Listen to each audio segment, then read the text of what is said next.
everyone. Welcome to Do Spaces After School Club. This session is for the 11 to 15-year-olds, starting now from 3:35 p.m. to 4:20 p.m.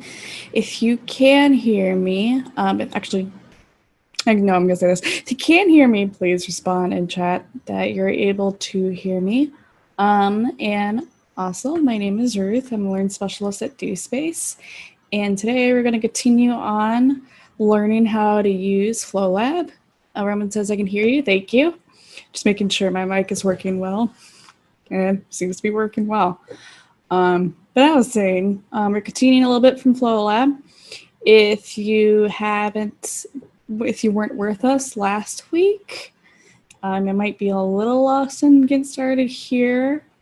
Definitely recommend learning the tutorial with FlowLab, but I also go over like creating an account and such. But I'm going to go straight ahead to our platforming game. And as I said with last week, this is like a 6-week session with continuing on with FlowLab. And after that, the subject of change for Design It. With Design It and Junior Designers, we focus more on design rather than coding. Coding is on Tuesdays. And if this is your first time joining us, this is part of our after school program. You can find it on dspace.org, where you can join us Monday through Friday for an afternoon of fun learning something new or just, having fun in general. If you missed a day, you can always check out our website. However, I looked at it recently and we do not have the video up from last Monday. So hopefully that'll be up later this week and you'll be able to catch up if you missed last week. But again, I'll still go over how to create an account since that video is not in the archives at all in here yet. But on this website here, you can look at like every session, what the day is about. And every day, except for Fridays, has a different theme. Mondays, Design It. Tuesdays, Code It. Wednesdays, Make It. Thursday, Surprise Day. It's usually more towards art, digital art related for right now, but later on it will change. And then, of course, also is the younger age group right below here. Okay. So if you have not watched last week's video, you can look at Facebook, try to scroll all the way down a lot to find this past video if you want. I go over how to use FlowLab in there, but in here, you want to go to flowlab.io if you've never been on it before. On the description of this program, it says to create an account ahead of time, but I'm going to go ahead and post the link in chat on Zoom right in there. If you're watching on Facebook, it is flowlab.io is where you want to go to, and you can create a free account there. And on the upper right, it says sign up for free. And you just create a username, email, password, and it'll ask you what type of account you want. You want to choose the free account, unless you want to, pay for it. But I'm just using the free account here, so there's nothing like I'll be doing in here that you guys can't do with the free account, so you don't have to worry about that. I'm going to go ahead and pause my screen for a little bit so I can log in. Like I said before, it is a continuation from last week's program. Where I showed you guys how to create an account and how to use FlowLab, and we completed like the intro tutorial. So I'm just gonna pause a little bit, let people maybe create an account and sign in while I go ahead and sign in myself. Okay. Once you sign in, you'll see this page here. It says like FlowJam from July, so it's already gone.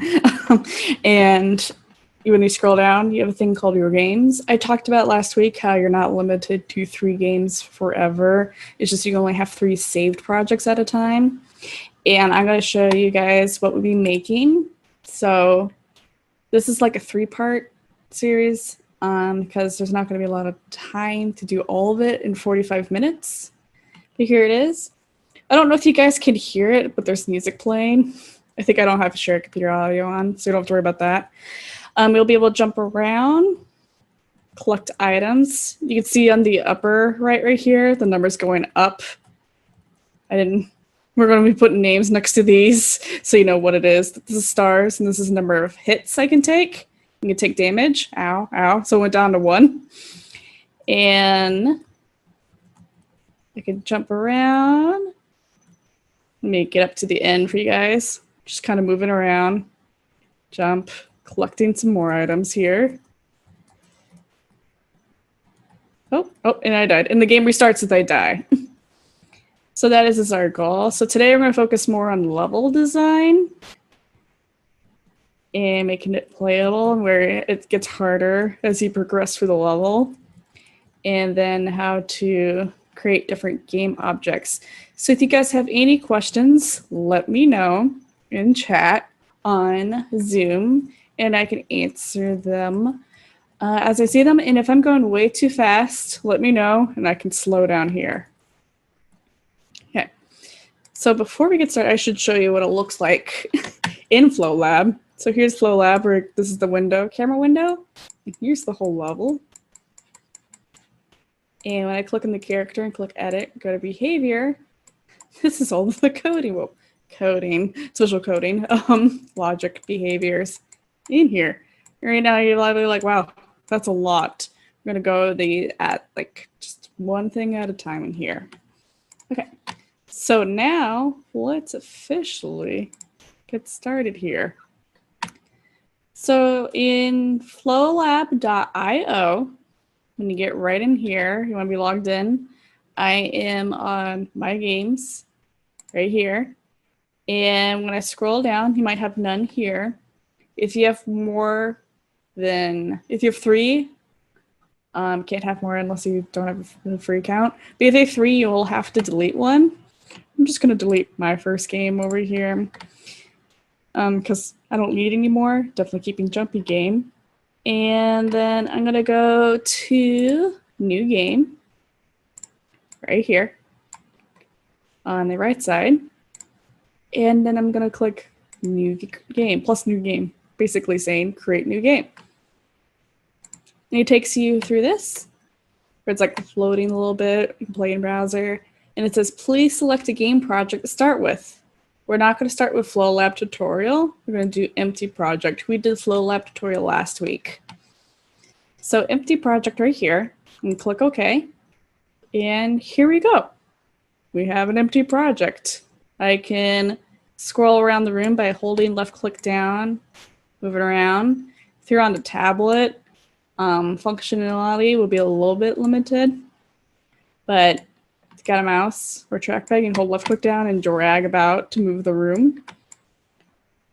And then we got like all these squares around us. That's the grid that we saw. And we got play, library, game level, layers, settings at the bottom. Again, I went over all the stuff from last week. Hopefully that video will be posted soon for those who haven't seen it yet. But you can also go through Facebook and scroll down to like last Monday and you can watch it. So we're going to go ahead and create our main character here. So I'm just going to left click anywhere. If you left click anywhere, it brings up this little menu right here. It says create and cancel. And if I hover on either side, it like highlights blue. I'm going to click on create. And then first thing I'm going to do is going to go up to edit sprite. So I went to create. Now I'm going to edit sprite. And I could draw my own character here. I can just take this block, maybe add a smiley face to it, making a character, but I'm not going to do that. I'm going to go down to right here where it says browse on the lower left. Yeah. And when you click browse on the lower left, you get a little thing menu that says select category on top. So you want to select a category next, right there. And you can look through any of these at all, you know, just kind of click through the tabs and scan through them to see what options we have. So FlowLab has a bunch of art made for us already. We don't have to make it and spend extra time getting the animations in and all that stuff. It's right here in FlowLab. I'm personally going to choose pixel characters because we're making our main character here. So we got all these characters here. And I'm gonna do choose the humans at top, and I'm just scrolling through to show you guys is all these characters. If you want to like move through them, you hover your mouse over the top, and you hover over the bottom, it scrolls through. I'm gonna choose choose. I'm not gonna go with the boy, girl, boy. And choose this. And I'm looking at this character, and I'm like, they might look, might look like me, but what if I want to change my character's hair, or maybe change my character's skin tone? Like, there's not a lot of options here.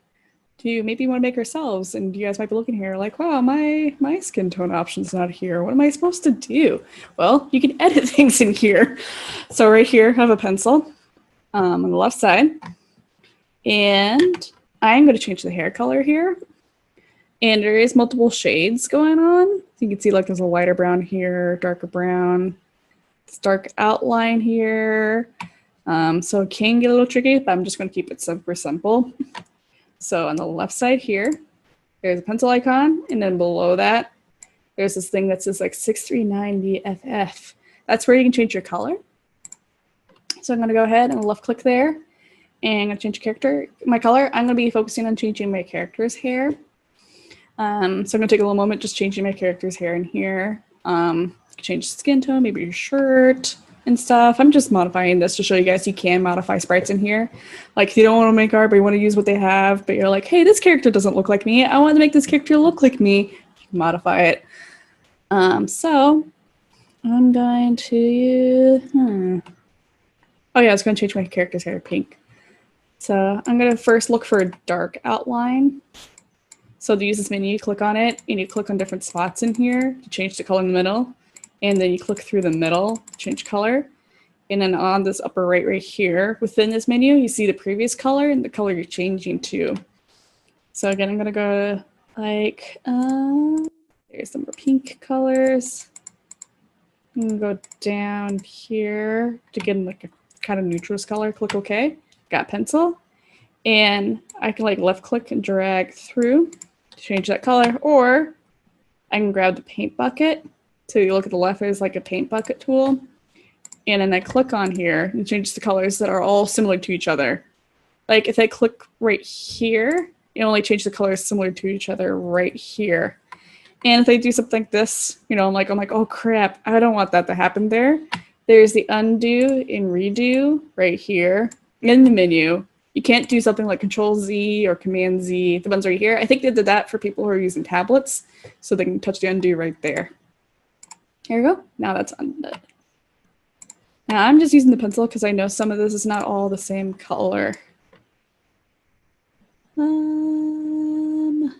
There's this part right here. I'm like, I think that's part of the face, so I'll leave that there. And then there's that.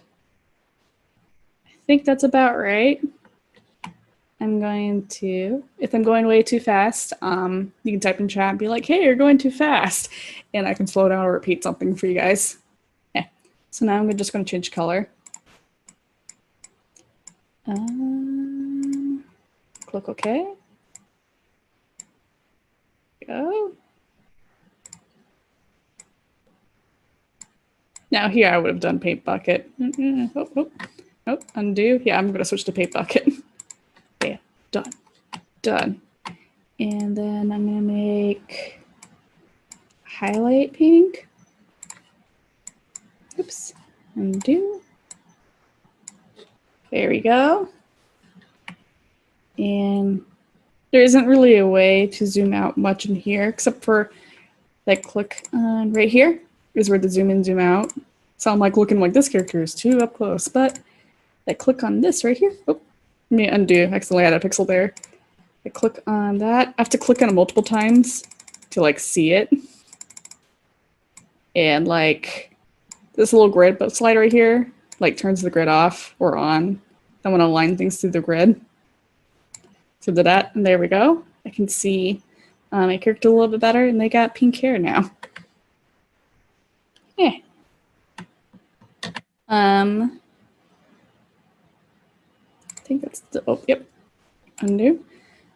So while you're working on your, like editing your character a little bit, or you don't have to, after explaining all these buttons, I am gonna go to back and confirm this. Oh, whoa, redo.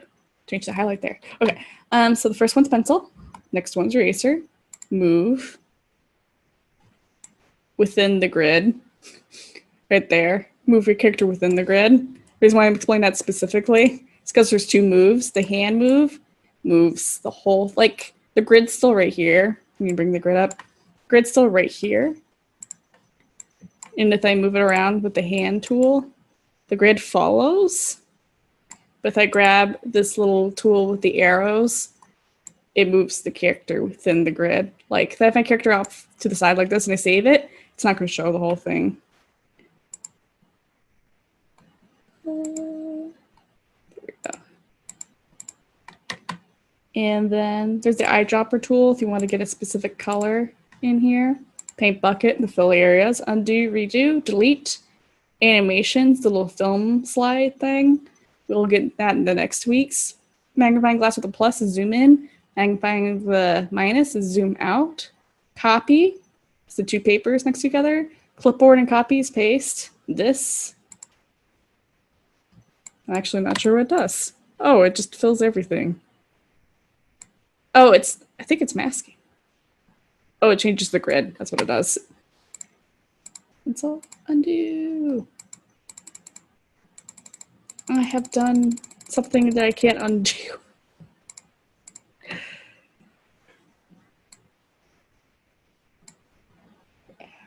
I'm gonna click OK for now and edit sprite again. I'm gonna choose browse. Pixel characters again. Choose this one. There we go. Okay, so once you're done in here, you can click OK on the lower left. Click OK. And then you see your sprite right here. To your character. The next thing we need to do here is we need to change type. Type is the specific group of what the sprites are. Single player. If I have like multiplayers, they will all call player and their name would be like 1 and then 2. So I have player here and I click OK. And if I click this, click clone, add another. Don't do that part, just illustrating something. If I click the first one, edit, it says object 1. If I click the second one, edit, it says object 2 right here. So type is just like specifically, you see right here, it's the same as the first, where that's that group of objects are. And the name is the specific name of the individual objects. I'm just gonna go ahead and delete that second one. Okay, so if you're like me, you know, I've had your character outside the area, I'm just gonna left click, oops, cancel. Left click, hold left click down, where you tap on the screen, hold, tap down, drag it in. There's my character right here. So like everything else, when we're experimenting with stuff, we always want to test it. I just made my character and click play. Nothing happens. Okay, good, because we haven't coded anything in there yet. Okay, so next thing we want to do is to decorate our space around. If you saw this from last week, to go down to settings on the bottom right here, lower right, you'll see that there's a width and a height in here. You can go ahead and click on the sliders to make the room wider if you wish. I'm just make it 15 over here. I have gravity right here. I'm going to name this my platformer. So you got name, you got a gravity. Gravity Y is the force pushing down. Width, height. Click OK. There we go. So my room's a little bit bigger now. But I want to change the background. So the next thing I'm going to be doing here is designing our level a little bit. Sorry, excuse me. And then you can do that. But I'm going to go ahead and change the background color over here. And to do that, you go to game level. And you see level 1. And it's like this little box right here. It's white. It's like click on it. Click on blue. You can make your sky blue. So basically, we just put a sky in the background. Let's go ahead and do that. Okay, and there we go. So now we're going to go ahead and start creating a bunch of objects for our foreground. You can click anywhere, and you click create. And then I'm going to name this ground. Oops. Ground W grass. There's a reason for this. So I could, you know, name multiple things ground, or I'm just going to keep this ground right here. A ground for gas, I want to specify it. Just keep it, yeah, like this. Look okay. and then I can start moving that. But I'm like, wait a minute, I don't want that sprite. I can just click on it, edit sprite. So for now, you guys can go ahead and start creating like a few different sprites for our like area around that I'm going to be using. I'm going to go browse, go for pixel blocks, and I'm going to choose different grounds like, you know, for a level. Like you guys saw earlier with the example. I'm going to go with, I'm going to go with the dirt block first, and then I'm going to put my grass blocks on top. No, I'm going to go with grass block first. I can also look at these other options we have here, like tutorial. Sprites are still in here. There's my sprites if you want to find something, upload it, or it shows the ones you have already. Objects, pixel town for making a town. Get more sprites if you want to look for more things on there. I'm just going to go with this green block right here. I'm going to click OK. There we go. Ground. Click OK. And I'm going to start placing this around. I'm going to place this right here. And if you want duplicates of the same block, you left click on it, then click clone, and start spreading it out. Done cloning. And then I'm going to test. Nothing's happening still. Nothing at all. I'm going to go back to edit game. So for gravity to apply to our character here, because we have gravity on from our settings right here, gravity 45, we're good. But our character, when we test it, it's not being pushed down at all here. What we need to do is click on our character, edit, physics. So if we want something physics like, you know, gravity to apply to our character, we need to go to physics, and there's this little tab under physics that says movable right there. And you click that, enable movable. And when you click on movable, there's a little thing next to it that says affected by gravity. So you can, you know, want to keep that checked with, you know, blue in there. So I can keep that and click OK and test. There we go. Now my character's falling down. I'm gonna clear that. I'm just gonna do a little fun thing here, but from here out you can start like, oops, editing your level. I'm gonna click edit. We do know that the space we're constricted to is the square area with the color background. We are going to be expanding outside of it to make a full level. So prepare, you know, to design outside of your level for a little bit. But I have my character right here. I'm just gonna, again, I'm gonna do a fun thing where I go to physics, make my character super bouncy. In the play, oh, see, my character bounced a little. It's kind of hard to see unless you try it out. I'm just gonna bring bounce up to 100%. There we go. See, my character is bouncy. So you can have like different physics on how based on gravity is affected. I'm just adding the bounce for fun, trying it out. It's not really required. There we go. Okay. So if you want to use the same tile again, and you don't feel like grabbing it and moving around, you can also go down to library at the bottom right here. And then you got like your objects that you've made so far, add player, and then ground. Do you know we're limited to 30 to 40? I don't remember, it's either 30 or 40 objects per project. But you can always have duplicates, the same thing. It doesn't count to our total in the end. So I can have like 20 grounds in here and still have 2 objects in the game. It talks about the library here. So I'm just gonna grab a, oops, a left click. And then when I left click, I have to like click add to level from the library down here to get in there. So sometimes it's better just to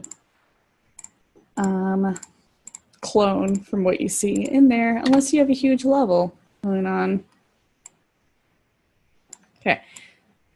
So if we want to test our level out and move our character around, we kind of need to add something to get our character to move.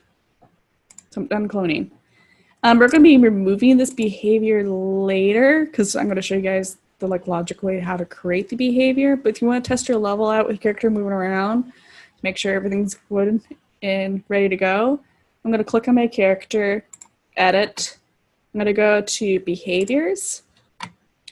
And then I'm going to go, where is it? Behavior bundles. I'm just going to add run and jump in there. And I can test. And your character moves around by arrow keys. It might be something else. Hopefully it's an on-screen keyboard pops up when you test this out. If you're on an iPad, you might have to force your on-screen keyboard to pop up. So you can there. When you click on the play on the lower left, it lets you test it. You click OK. OK. There we go. So now I have a way to test my level. I'm going to be deleting that behavior later on, moving it on. So I'm just going to click play, and I'm moving my level about. Just moving along, trying to jump around. The behavior of this has a problem where if I go against the wall, kind of clips in there. I talked about that a little bit last week. I got that thing going on.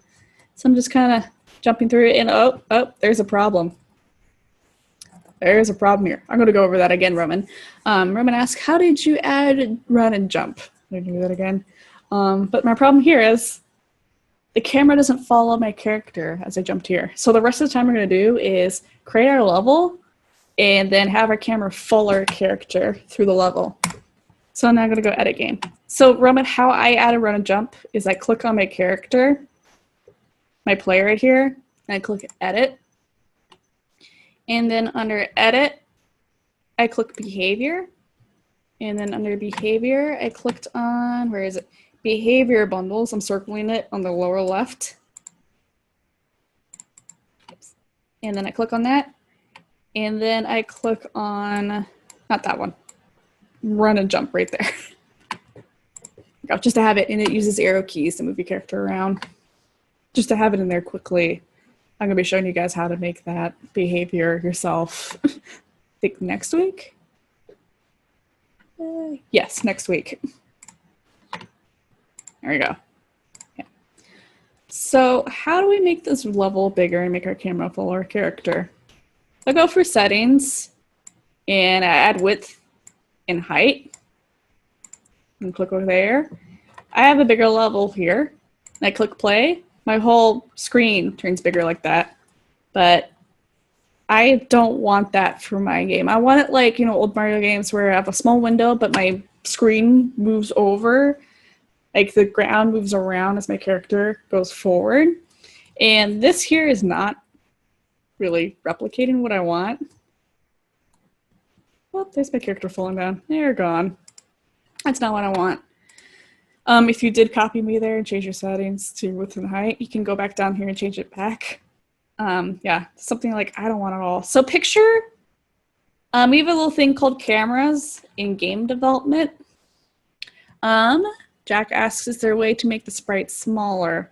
To do that, I'm gonna go that real quick. I'm gonna click edit sprite. You have to make your sprite physically smaller by the design in here to do that. There isn't really any like functions in here. I'm going to change the grid size a little bit bigger. And if you notice I change my grid size, it actually changes my brush size in here to make it bigger. And maybe I want my character only like this tall. Right there. And then I'll like fix it, add a head in there and stuff. And have it shorter. I could make it shorter by making the grid, but you have to make your sprite physically smaller in the art to make it smaller in the game. There's other game engines that let you do that automatically with a little constraint box where you just like squeeze it in and it's smaller and it's nice, but FlowLab doesn't really have a way like that. And the reason why for that is you see the background here, you see these tiles? The tiles are limited to, I believe we figured out was 15 by 15, which is a weird size. Either 16 by 16 or 15 by 15 is whether these are constrained to. So if you want to make something bigger than that, you have to take multiple tiles and connect them with behaviors, which will be a little bit complicated. And you notice the FlowLab is that they're limited to this grid right here. You see the grid all the way around, and they fit everything based on that grid size, like everything. So you're kind of limited to pixel art in FlowLab. Can't really make really big, pretty things. There's definitely other game engines that let you do that if you got money. Or you have a lot of time and learn a very complicated engine like Unity and Unreal. You can definitely have more room with that, but FlowLab is limited to this grid size here. And that constraints the sprites here. Okay, so that goes same with the camera. There's a thing with camera where in games, the camera shows what we see. Picture like you have your physical, maybe a phone camera or old school camera, where like you look through there and it's only limited to what you see on the screen, but there's still a much bigger world around it. This is kind of what this is here. The color blue right here is our limited to the camera size, and we're going to create a world around it. So I'm going to grab a ground, grab one of these ground, clone it, and I can add more this way. Maybe add some more that way, and get some more room here. I'm thinking, yeah, this level's a little more bigger now. I'm gonna test it. And if I move my character over, the camera doesn't follow me. But I can move back and forth and I'm not falling off to infinity over that side. But I'm just coming back here and it's not following. So to get our game to follow our character, we can add a camera behavior. So how we do that is that think about what you want a camera to follow. If I want my camera to follow this block, I can click edit and click behaviors and add it through there, but no, I want to follow my character. So there's my player, I'm gonna click edit, behaviors. So I'm behaviors now, and then I'm gonna go to, I think it's, I have to like remember where it is exactly. Okay, so you want, let me go back to the top right here. You want to go to components, summon behaviors under my player, and I want to click on components. Here it is. So it's right here, components, click on components, and then I'm going to choose camera. There it is. And when I click on camera, it adds it into right in the middle here, the behavior of my player right here. And it's got like all these little things, like circles, these like little lines you can drag out. If you ever seen Unreal before, Blueprint, behaviors is just like Unreal's blueprints. Where like you have all these tabs and connect things in. So we don't have to worry about these this time with connecting it to anything, but we will next week with behaviors. But the camera is in here, it's already functioning. But we need to do something else in here. So if you didn't know, you can actually double click on these. If I double click on it, maybe once. Maybe click, okay, once. Single click on them. And I'm gonna single click on this again. You see, you have all these more options within this behavior here. And it's got like a what's this thing. If you click on it, it takes you to the documentation of FlowLab, of how it works. In here, so you can look at all these and see like, oh, what does this do? Or what does that do? What does this thing do? When it comes to game development or developing for apps, get used to looking at documentation to learn how the system like runs itself and how it works. Because a lot of times you want like a simple explanation of everything and you go to documentation, but if you want to figure out how to do something with the tools, usually go to a forum of how to figure that out. So in here, got the camera. I'm just showing you guys what the documentation is if you guys want to look for it. But I have auto scroll X and Y turned on, the blue. If you want to limit to it where your character can't go above and below this little area, you can turn off auto scroll Y. Y is for up and down, and my character can't go above and below this area. I'm going to keep auto scroll X so it just follows my character all the way around. Oh, I should correct that. With auto scroll Y, if I uncheck that, my character can still go above, but my camera won't follow my character above. I'm going to click back on that. So you see this thing where it says left, right, bottom, top. Right below that, left here is the upper left point of our game in here. Right here is the right point here. So it's 14 tiles, technically 15 because we're counting from 0. So 15 tiles wide from left to right. And then 10 tiles tall from top to bottom. Again, it's counting from 0. It's including 0 as 1 in there. And I want my view to be bigger. Like, okay, so it's kind of confusing here. So to make our space bigger, where a camera can go to other places beyond what we see right here, we have to go to a camera behavior to extend our space. But our camera view is still limited to this blue square rectangle right here. that part, I was just like, why would you attach that to the camera? Shouldn't the camera just be this small view, and then under settings you extend the room out? It's a little bit backwards there. I'm just like, wait, no, it should be the other way around. But for you to extend your room, you have to go to your camera, extend your camera view, you have to go to settings to change that. It's quite odd. So I'm just gonna click plus over here. And as I'm clicking plus, it's kind of hard to see, but you can see the blue rectangular outline extending out over here. If I click minus on the left side, you can, like this behavior is blocking a little bit. You can see that this blue rectangle extending out to the left here. And then bottom, click plus on that side, extends down more. I'm not going to do that, I'm just going to keep it that. And then top right here, they click on minus there because negative y, goes up. You can see space can extend that way too. I'm going to extend it a little bit above. Height-wise, there we go. And I'm going to only go to about here, -7. Click plus on this. Click OK. There we go. So even though not much looks like it's changed, but it has. So once you're satisfied with the way you have your camera, just click OK. There's a little thing for background repeats. That's for if you have like a cloud in the background and you want your cloud to come back every now and then as you go through, you'll have it there.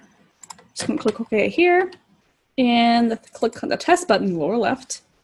It shows you my behaviors are going on. When you click test down here, it shows you what behaviors are firing off through like a little tether, and you can like edit it as you go.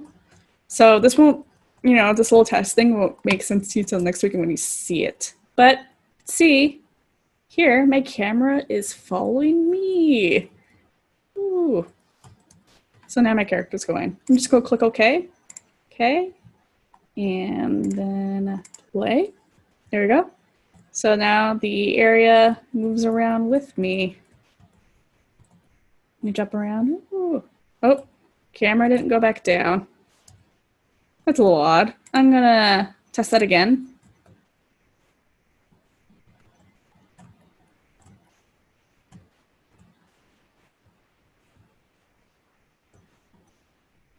That's a weird glitch going on there. Okay, so I'm just gonna go back, edit behaviors, go to camera.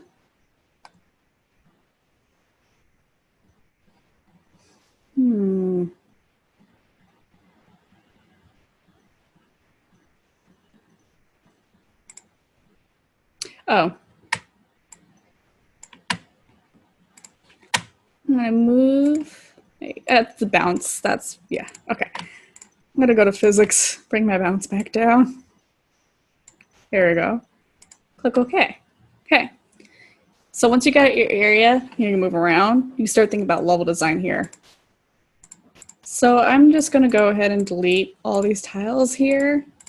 And so when you're first designing your level, you wanna think about difficulty for your player.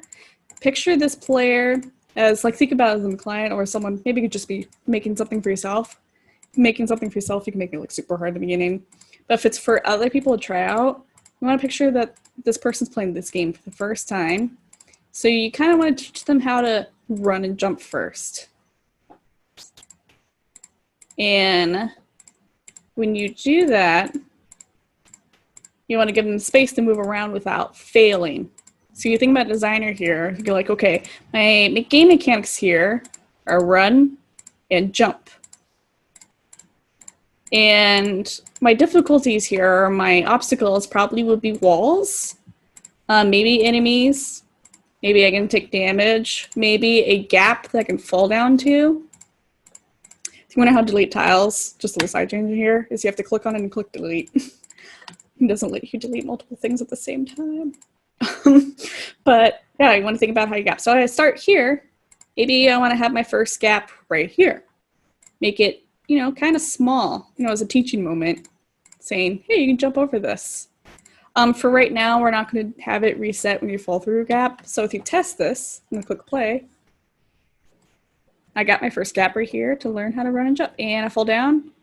We're not going to have it, follow the character here yet, or have it reset the game. That'll be later on. But yeah, you can start with design here. You got your first gap, and then you think, okay, what do I want for my next challenge here? I'm just gonna go play, go to my games here. I'm gonna show you that jumpy game again. Edit. This is the finished project, if you guys didn't see it earlier. Edit, there you go. So I start, with a little area right here where you can walk around. And then these little gray walls up here, I just made a random tile to keep my character from leaving the level. So it sits there. If you guys notice, if you keep walking left, your character falls. So I just put this here to stop my character from leaving the level. In this grass right here in flowers, it's just decoration, if you want to add decoration. But here I got my first little area, and then I have my first jump. So I have my character jump up. And then their first obstacle, there's a spike, so you don't want to land in there. And then maybe a higher jump. And then maybe you can try to give your character flip options. Like maybe they can jump up higher or go down low. Spikes if they go down lower. They can jump up through, navigate the level, and have the endpoint. You can also maybe I want to like block this off. I'm gonna, clone this. Maybe I want to block this area off and then have like the camera stays above and up. And maybe there's like a little secret area they have to go through to get some stuff and fight some enemies. You can do stuff like that too, if you want. So you like this about, really designing how you want to go for the character. But the thing is, if you want to keep your game interesting in a platformer specifically, you want to have your difficulty progressive level, but you don't want to make it so hard that they can't pass it unless this is like a Dark Souls type game. So I'm gonna undo those. No, I can't. Oh well, I'll just go back and delete them later. But as I go through here, my way of making it more difficult is having some gaps through here. You fall down with some spikes in the way. Maybe I want to move the star right here. Oops. Maybe I want to put it right above the spike right here. So it's kind of like I could go the easy path above, and maybe I'll have less stars to collect up above. So there's less reward. But or I can go the difficult path down here and have a bigger reward from going below. So you can think that too, the design here. But this is just basic, design stuff. And again, as you go through, the level gets harder and harder. Now this one here, technically doesn't get too hard. My most thing is here, so you jump up here, and you miss this jump right here. You have to fall down, and you have to turn around and go back over these spikes and jump over back to get back up there. So that's a little bit difficult here, but this is my level 1. This is just, my tutorial level. This is how you play this game. I could make it even more difficult by having no ground at all, or having like where you step on a tile and it like begins descending if you stay there too long, various things like that. So you can spend, we're almost done here, but you can spend, like the rest of this week maybe designing levels with FlowLab. It's free. So spend all your time, since it's free, you can spend a lot of time just designing levels in here, making it really long, making it like a little narrative story for yourself. Not narrative, like little stories you go through. Like, okay, first my character has a little area where they first figure this out, and then they come across this thing for the very first time, and they have to figure out how to solve this problem in this first area. This problem here, just simply jump over it.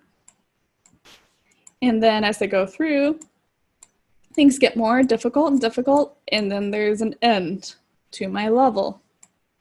And I might want to create specific areas for collectibles, because in the future we're going to create collectibles.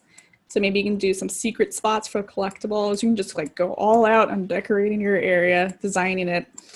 The grass is a little too high there on how you want it. Just know that there will be collectibles and there will be things that give you damage. But if you guys don't have any more questions, if you got any questions, ask them now. Otherwise, we are done for today. Just, I think it's been some level design in here. And next week, we're going to keep the same project here, and we're going to add behaviors to our character. Next week, we'll be adding a jump and move behavior ourselves and damage. And restart the level ourselves, not through like this little run and jump behavior we add, and we're going to be deleting that. Oh, this is from my thing. This is what we do in here. We're first learn how to move characters about through here and adding all this other stuff through here. Not like that little package where it said, you know, behavior bundles with run and jump. Of course, I have to find it. There it is, right there. It's like, yeah, no, don't need that anymore. Oop, cancel. Cancel. And click OK. Behaviors. There it is. And delete. There we go. Now it's gone. Okay. So there's no more questions. I don't see any questions. Otherwise, yeah, have a good week. There's more stuff coming up tomorrow if you want to learn more about the basics of coding and such, but otherwise we are done for today. So Roman asks, how do we save the level? This automatically saves. So if I click OK and I click play, it takes me back in here. If I go back to my games, scroll down to my game and I click edit, it's my same game again, or I'll show you the previous one. So I made platformer here, I click edit. It's taking me back here, and it takes me this, and this is where I left it off, so it saves automatically. To make sure it's saved, just click play, and it takes you back to this window so you know for sure it's saved all the way. Yeah. Otherwise, yeah, have a good week and have a good afternoon.